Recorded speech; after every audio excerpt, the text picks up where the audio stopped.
പെട്ടെന്ന് തോന്നി, പക്ഷെ വെറുതെ തോന്നുന്നു, അങ്ങോട്ട് പോയാ എന്റെ വീട്ടുകാരെന്നെ കൊന്നുകളയും കണ്ടാൽ. എന്റെ വീടിന് അടുത്താണ് സ്കൂള്. പ്രേസലോട് എന്നെ അറിയാവുന്നവർ, പിതാവിനെ അറിയാവുന്നവർ, എന്നെ അറിയാവുന്നവർ നിറച്ചുണ്ട്. അവരാരെങ്കിലും അറിവ് കൊടുത്താൽ പിതാവ് അപ്പ തന്നെ എന്നെ കൊണ്ടുപോകും. അതും പോരാഞ്ഞ് കോടതിയിൽ വന്നിട്ടുള്ള ചില പ്രിയപ്പെട്ടവർ പറഞ്ഞിട്ടുണ്ട്, എന്നെ രഹസ്യമായിട്ട് വിളിച്ചിട്ട് പറഞ്ഞിട്ടുണ്ട്, നീ ഒറ്റയ്ക്ക് ഇറങ്ങി നടക്കല്ലേ, നിന്റെ പിതാവ് നിന്നെ രഹസ്യമായി കൊണ്ടുപോയി ഒളിപ്പിച്ചു വെച്ചിട്ട് ആ കുറ്റം കൂടെ ഈ ദൈവദാസന്റെ കുടുംബത്തിന്റെ മേൽ കെട്ടിവെക്കാനുള്ള പുറപ്പാടാണെന്ന്. ഹല്ലേലൂയ.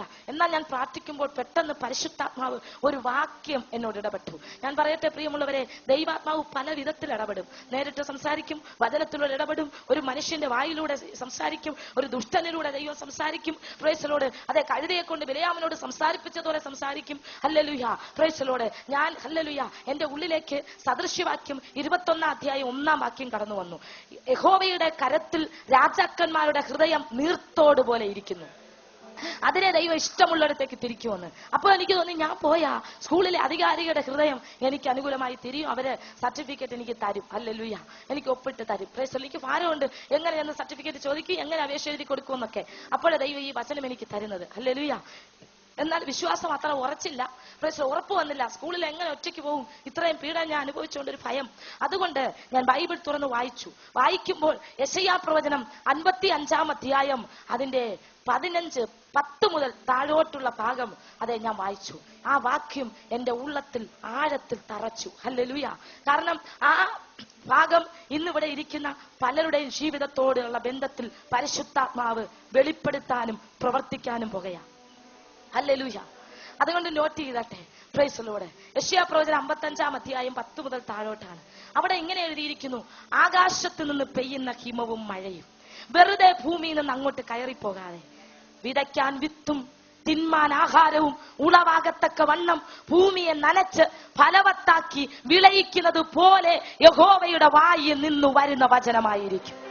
അത് വെറുതെ ദൈവസന്നിധിയിൽ മടങ്ങിപ്പോകാതെ അവന്റെ ഇഷ്ടം നിവർത്തിക്കുകയും അവൻ അയച്ച കാര്യം സാധിപ്പിക്കുകയും ചെയ്യും. ഇന്ന് പകലിൽ ഇന്ന് രാത്രിയിൽ കഴിഞ്ഞ കാലങ്ങളിൽ ദൈവം പറഞ്ഞിട്ടുള്ള വാഗ്ദത്തങ്ങൾ പ്രൈസ് ലോർഡ് നിവർത്തി പദത്തിലേക്ക് കൊണ്ടുവരുന്ന രാത്രിയാ. ഹല്ലേലൂയ. അല്ലെങ്കിൽ അതിന്റെ നിവർത്തി പദത്തിലേക്ക് എത്തിക്കുവാൻ തക്കവണ്ണം ദൈവത്തിന്റെ വചനം വിശ്വസ്തയോടെ നമുക്ക് വേണ്ടി പ്രവർത്തിക്കുക. അത് തികച്ചിട്ടേ, അത് പ്രവർത്തിച്ചിട്ടേ തിരികെ ദൈവസന്നിധിയിൽ ആ വചനം മടങ്ങിപ്പോകത്തുള്ളൂ. ഹല്ലേലൂയ. അപ്പോൾ എനിക്ക് ഉറപ്പായി ദൈവം എന്നോട് പറഞ്ഞ വചനം ഈ രാത്രി മുതൽ പ്രവർത്തിച്ചു തുടങ്ങിയത്. ഞാൻ രാവിലെ എഴുന്നേറ്റിട്ട് ആരുടെയും ഉറപ്പിലല്ല, ദൈവത്തിന്റെ വചനത്തിലുള്ള ഉറപ്പിൽ ഈ ദൈവദാസിയോട് പറഞ്ഞു, എനിക്കൊരു വാഹനം ഏർപ്പെടുത്തി തരണം. പ്രൈസ്. ഞാൻ സ്കൂളിൽ പോകുക. എന്താന്ന് ചോദിച്ചപ്പോ ഈ വചനവും വെളിപ്പാടും ദർശനവും എല്ലാം പറയുമ്പോൾ ഇത് ദൈവത്തിന്റെ ആലോചന തന്നെയാ, പൊയ്ക്കൊള്ളാൻ പറഞ്ഞു. ഹല്ലേലൂയ. ഞാൻ എന്റെ സ്കൂളിൽ ചെല്ലുമ്പോൾ ഒരു ടീച്ചർ ഈ ഗേറ്റിന്റെ വാതിൽക്ക് നിൽക്കുകയാണ്. ഈ കാറ് കയറി വരുന്ന കണ്ടപ്പോൾ അവർ ഓടി വന്ന് തടഞ്ഞിട്ട് ഇങ്ങോട്ട് കയറ്റണ്ട, അങ്ങോട്ട് ഒതുക്കിയിടാൻ പറഞ്ഞു. പക്ഷേ ഈ സമയം ഞാൻ ക്ലാസ് താഴ്ത്തിക്കൊണ്ടിരിക്കുക. അവര് ക്ലാസ്സിനകത്തൂടെ എന്നെ ഒന്ന് നോക്കിയതും ഓടി വന്ന അകത്തോട്ട് വന്ന് തലയിട്ടിട്ട് ചോദിച്ചു, നസീന ഇനിയല്ലേ എന്ന് ചോദിച്ചു. ഹല്ലേലൂയ. ഞാൻ പറഞ്ഞു, അതെ. ടീച്ചറിന് എങ്ങനെ എന്നെ മനസ്സിലായത് എന്ന് പറയുകയും കാർ അങ്ങോട്ട് ഒതുക്കിയിട്ട് ഞാൻ വരാം എന്ന് പറഞ്ഞു. കാർ അങ്ങോട്ട് ഒതുക്കിയിട്ടുകയും അവർ ഓടി വന്ന് അകത്തോട്ട് കയറി ഗ്ലാസ് അങ്ങ് ഉയർത്തിയിട്ടു. എന്നിട്ട് പറഞ്ഞു, ഡോറ് തുറക്കരുത്, ഗ്ലാസും താഴ്ത്തരുത്, പുറത്തിറങ്ങരുത്. പ്രൈസ്. ഞാൻ പറഞ്ഞു, ടീച്ചർ നിങ്ങൾക്ക് എന്നെ എങ്ങനെ മനസ്സിലായി എന്ന് പറ. അപ്പൊ ചോദിച്ചു, നിനക്ക് എന്നെ മനസ്സിലായോ? ഞാൻ അവരെ സൂക്ഷിച്ച് നോക്കിയപ്പോൾ എനിക്ക് മനസ്സിലായി, എന്നെ 6ാം ക്ലാസ്സിൽ പഠിപ്പിച്ചിരുന്ന ക്ലാസ് ടീച്ചറാണ്. അവർ ക്രിസ്ത്യാനിയാണ്. അവരെന്നെ ശ്രദ്ധിക്കുമായിരുന്നു. കാരണം സ്കൂളിൽ കറുത്ത പർദ്ദയിട്ടുകൊണ്ട് ചെല്ലുമ്പോൾ എന്റെ മുഖമെല്ലാം മൂടിയിരിക്കുന്നുണ്ട്. എന്റെ അടുത്തിരിക്കുന്ന കുട്ടികൾ ഈ പ്രൈസറോട് തുണി പിടിച്ച് ഇങ്ങനെ പൊക്കി എന്റെ മുഖത്തേക്ക് നോക്കും. ഞാൻ അപ്പോൾ ടീച്ചറോട് പരാതി പറയും. ടീച്ചറിന് ഇത് കാണുമ്പോൾ ഒരു രസം തോന്നും. പ്രൈസൽ. ആ ഓർമ്മയുണ്ട്, ആ ചിന്തയുണ്ട്. അല്ലെങ്കിൽ എന്നെ ഭയങ്കര ഇഷ്ടമായിരുന്നു ആ ടീച്ചറിന്. പ്രൈസലോട്.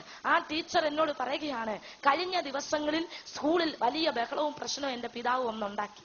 കാരണം കോടതിയിൽ എനിക്ക് പിതാവിന് അനുകൂലമായി വിധി വരും എന്നുള്ളത് കൊണ്ട് അഡ്വക്കറ്റ് പ്രേരിപ്പിച്ചിട്ട് ചിലപ്പോൾ ഞാൻ സർട്ടിഫിക്കറ്റ് വാങ്ങിക്കാൻ സ്കൂളിൽ വന്നാലോ, അതുകൊണ്ട് ഈ സർട്ടിഫിക്കറ്റ് അതേ പ്രശ്നം വേണമെന്ന് ചോദിച്ച് പിതാവ് വന്നു. എന്നാൽ സ്കൂൾ അധികൃതർ കൊടുത്തില്ല. അവർ പറഞ്ഞു, നിങ്ങൾ പറയുന്ന പോലെ മകള് നിങ്ങളുടേതാ, പക്ഷേ അവൾ ഉണ്ടെങ്കിലേ തരത്തുള്ളൂ.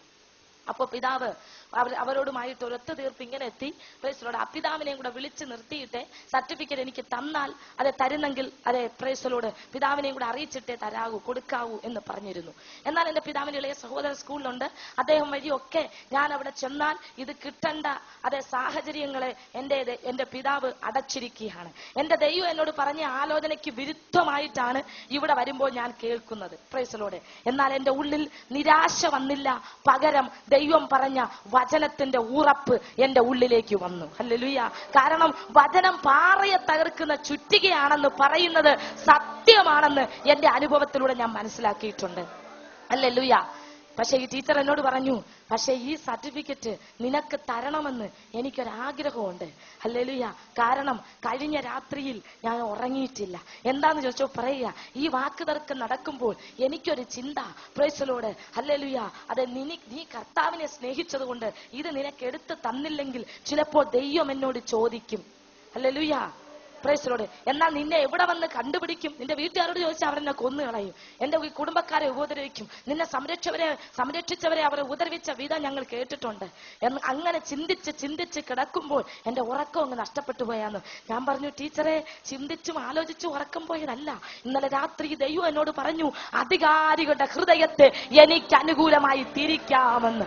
അതുകൊണ്ട് ദൈവ സാന്നിധ്യം നിങ്ങളുടെ റൂമിലേക്ക് വന്നതുകൊണ്ട് നിങ്ങളുടെ ഉറക്കം പോയതാണ്. Hallelujah, hallelujah. ഞാൻ പറയട്ടെ, ദൈവം പറഞ്ഞു, തന്റെ വായിൽ നിന്ന് പുറപ്പെടുന്ന വചനം അതിന്റെ പ്രവൃത്തി തികയ്ക്കാതെ ദൈവസന്നിധി ചെല്ലത്തില്ലെന്ന്. ഇന്ന് രാത്രിയിൽ ഇവിടെ ഇരിക്കുന്ന പ്രിയപ്പെട്ടവരോട് ദൈവം പറഞ്ഞ വചനത്തിന്റെ തികവ് വരാൻ പോകുകയാ, അത് അതിന്റെ നിവർത്തീകരണത്തിലേക്ക് വരാൻ പോകുകയാന്ന് പരിശുദ്ധാത്മാവിനെ വിളിച്ചു പറയുക. ഹല്ലേലൂയ. ഈ ടീച്ചർ ഒരു വെള്ള പേപ്പറിൽ എന്റെ സിഗ്നേച്ചർ മേടിച്ചു. എന്റെ അപേക്ഷ അവർ തന്നെ എഴുതി. അവർക്ക് പ്രൈസുള്ള ഈ സർട്ടിഫിക്കറ്റിന്റെ കാര്യാദികളെല്ലാം ചെയ്യാനുള്ള അധികാരമുണ്ട്. അതുകൊണ്ട് അവർ തന്നെ ഓഫീസ് റൂമിൽ പോയി TC ആണ് എഴുതുന്നത്. എന്റെ പേരിൽ മുദ്രപത്രം മേടിച്ചു. ഈ മുദ്രപത്രത്തിൽ ഹല്ലേലൂയ എന്റെ പേരും അഡ്രസ്സ് പിതാവിന്റെ പേരെല്ലാം എഴുതി, ഡീറ്റെയിൽസ് എല്ലാം എഴുതി 7ാം ക്ലാസ്സിലേക്കുള്ള TC എഴുതി തയ്യാറാക്കി. ഏറ്റവും അടിഭാഗത്ത് കീഴെ ഭാഗത്ത് ഇനി ഹെഡ് മാസ്റ്റർ ഒപ്പ് വേണം. അവർ എന്നോട് വന്ന് പറഞ്ഞിട്ട് പോയി, ഇത് ഗവൺമെന്റിന്റെ സിമ്പല്, അതെ ഇത് കണ്ട ഹെഡ് മാസ്റ്റർ സംശയിക്കും, താഴോട്ട് വായിക്കുമ്പോൾ നിന്നെ മനസ്സിലാകും, നിന്റെ വീട്ടിലറിയും. എന്നാൽ ഇത് കാണാതിരിക്കാൻ, ഇത് ശ്രദ്ധിക്കാതിരിക്കാൻ പ്രാർത്ഥിക്കണം. അദ്ദേഹം ഇപ്പൊ തിരക്കിലാണ്.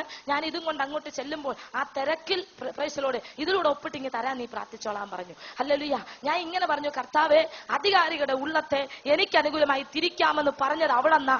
അതുകൊണ്ട് ആ ഹെഡ് മാസ്റ്ററുടെ ഹൃദയത്തോട് നീ സംസാരിച്ചു കൊള്ളണം. ഹല്ലേലൂയ. അവർ പ്രൈസ് ദി ലോർഡ് അതെ ഹെഡ് മാസ്റ്ററുടെ മുമ്പിൽ കൊണ്ട് ഈ മുദ്രപത്രം നീട്ടിക്കൊടുക്കുമ്പോൾ അദ്ദേഹം സ്കൂൾ പേപ്പേഴ്സുകൾ പരിശോധിച്ച് ഒപ്പുവെക്കുകയാണ്. വെറുതെ ചുമ്മാ ഒപ്പുവെച്ച് വിടുകയല്ല. എന്നാൽ അദ്ദേഹം ഈ ഗവൺമെന്റിന്റെ സിമ്പൽ കണ്ടില്ല. അതിന്റെ കീഴെ എന്റെ അഡ്രസ്സ്, എന്റെ പിതാവിന്റെ പേര് ഒന്നും അദ്ദേഹം ശ്രദ്ധിച്ചില്ല. ഒപ്പുവെച്ചിട്ട് ഏറ്റവും അടിയിൽ ഒപ്പുവെച്ചിട്ട് ഈ സർട്ടിഫിക്കറ്റ് മടക്കി കൊടുത്തു. ഹല്ലേലൂയ. ഞാൻ വിശ്വസിക്കുകയാണ്, പ്രൈസ് ദി ലോർഡ്, ഞാൻ ഇന്ന് രാത്രി പറയട്ടെ, ഇവിടെ ഹല്ലേലൂയ എംപ്ലോയീസ് ഇരിപ്പുണ്ട്. ആരും ശ്രദ്ധിക്കാതെ തങ്ങളുടെ ഒപ്പ് അതെ അശ്രദ്ധ കൊണ്ട് ഒരു പേപ്പേഴ്സിലും ഇടത്തില്ല. Praise the lord. എന്നാൽ ഞാൻ പറയാം, പരിശുദ്ധാത്മാവ് അദ്ദേഹത്തിന്റെ കണ്ണിനെ അതെ പ്രൈസ് അല്ലെങ്കിൽ ഹല്ലേലൂയ അതെ ചലിപ്പിച്ച് ഈ കീഴെ ഒപ്പിടേണ്ട ഭാഗത്ത് ഒപ്പിടിപ്പിച്ചു, കണ്ണിനെ മറച്ചു പിടിച്ചു എന്ന് ഞാൻ വിശ്വസിക്കുക. Hallelujah, hallelujah. കാരണം ഈ ദൈവത്തിന്റെ വചനം പറയുന്നു, ലോകം ദുഷ്ടന്റെ അധീനതയിൽ. കാരണം ലോകത്തിന്റെ പ്രഭു അതെ സാത്താനാണ്. അവൻ ലോകത്തിന്റെ പ്രഭുവാണ്. ഈ ലോകം അവന്റെ അധീനതയിലാണെന്ന്.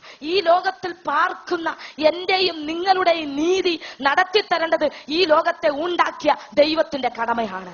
അതുകൊണ്ട് ആ ദൈവത്തെ വിശ്വസ്തയോടെ സേവിച്ചാൽ ലോകത്തിന്റെ അധികാരികൾ നമുക്ക് അനുകൂലമായി വരത്തക്കവണ്ണം ദൈവപ്രവൃത്തിയെ വ്യാപരിപ്പിക്കാൻ എന്റെ ദൈവത്തിന് കഴിയും. അങ്ങനെയെങ്കിൽ ഇന്ന് രാത്രിയിൽ അതെ ഇവിടെ ഇരിക്കുന്ന ഔദ്യോഗിക മണ്ഡലത്തിൽ ഇരിക്കുന്നവരോട് ഞാൻ വിളിച്ചു പറയാം, മേലധികാരികളോട് സംസാരിക്കാൻ പോകുകയാ എന്റെ ദൈവം.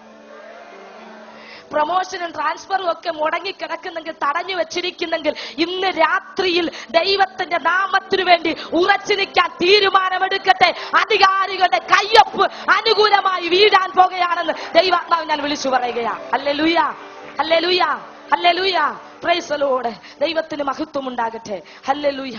അങ്ങനെ പ്രൈസ് സർട്ടിഫിക്കറ്റുമായി ഞാൻ അഡ്വക്കേറ്റിന്റെ അടുത്ത് വരുമ്പോൾ അദ്ദേഹം എന്നോട് പറഞ്ഞു, നീ പറഞ്ഞ യേശു അതെ അത്ഭുതങ്ങൾ ചെയ്യുന്നവനാണെന്ന് ഇത് മുഖാന്തരം എനിക്ക് മനസ്സിലായി. നാളെ നീ വരുമ്പോൾ ഈ കോടതിയിൽ അതെ ആദ്യം മുതൽ വാദമുണ്ടാകും, അതിന്റെ തെളിവായി ഇതെന്ന് പറഞ്ഞു. ഞാൻ രാവിലെ കോടതിയിലേക്ക് പോകാൻ ഒരുങ്ങുമ്പോൾ എന്റെ ഉള്ളിൽ ചെറിയൊരു ഭാരം. കാരണം ടീച്ചറിനെ കുറിച്ച് വെളിപ്പെടുത്തിയാൽ എന്റെ വീട്ടുകാർ ടീച്ചറിനെ കൊന്നുകളയും, അല്ലെങ്കിൽ അവരെ ഉപദ്രവിക്കും. ഞാൻ ഇങ്ങനെ പറഞ്ഞു, ദൈവമേ, അതെ പിതാവിന്റെ ഭാഗത്ത് വാദിക്കുന്ന അഡ്വക്കേറ്റ് തിരിച്ചും മറിച്ചും ചോദിച്ചു പോയാൽ ഞാൻ അറിയാതെ പറഞ്ഞു പോകും ടീച്ചറിന്റെ പേര്, സർട്ടിഫിക്കറ്റ് എങ്ങനെ കിട്ടിയെന്ന്. എന്നാൽ പറയേണ്ടതിനൊരു ജ്ഞാനം നീ എനിക്ക് തരണമേ എന്ന് പറയുമ്പോൾ ബൈബിൾ ഞാൻ തുറന്ന് വായിച്ചുകൊണ്ടിരിക്കുക. ലൂക്കോസിന്റെ സുവിശേഷം 12-ാം അധ്യായം അതെ 11-ഉം 12-ഉം വാക്യം. ഹല്ലേലൂയ. പള്ളികളുടെയും മേൽക്കോയ്മകളുടെയും അധികാരികളുടെയും മുൻപിൽ കൊണ്ടുപോയി നിർത്തുമ്പോൾ എന്തോ എങ്ങനെയോ എന്ത് പ്രതിവാദിക്കേണ്ടു എന്ന് പതറിപ്പോകണ്ട. പറയേണ്ടത് പരിശുദ്ധാത്മാവ് ആ നാഴികയിൽ നിങ്ങൾ